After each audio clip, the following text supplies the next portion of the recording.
কি চাই? এখানে কেন? কি করবো, তোমরা যেভাবে গাছ কেটে ফেলছো তাতে আমরা থাকবো কোথায়? তারপর এত গরম, এই গরমে তুমি একটা গাছ লাগাও না। যেমন পরীক্ষা হলে পড়ার কথা মনে পড়ে, ভোট এলে লিডারদের ভোটারের কথা মনে পড়ে, বিপদে পড়লে বাবার কথা মনে পড়ে, করার জন্য বাবার কাছ থেকে টাকা নিতে গেলে মায়ের কথা মনে পড়ে, তেমনি গরম পড়লে আমাদের গাছের কথা মনে পড়ে, তাই না? তা গাছ তো আমরা লাগিয়েছি আমাদের বারান্দার টবে।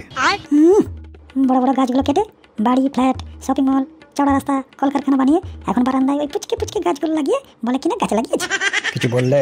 বলছিলাম ওখানে না, নিচে তোমাদের এই সামনের জায়গাতে। তুমি কটা গাছ লাগিয়েছিলে?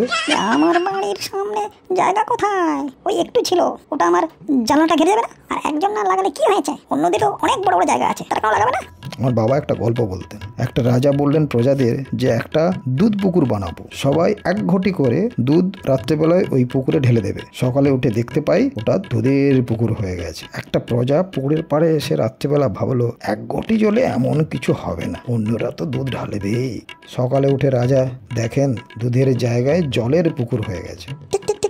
ঠিক আছে বুঝে গেছি, আর জ্ঞান দিতে হবে না। তাহলে আপনি এখন আসুন। সালা বাজালো। ওরে বাবা।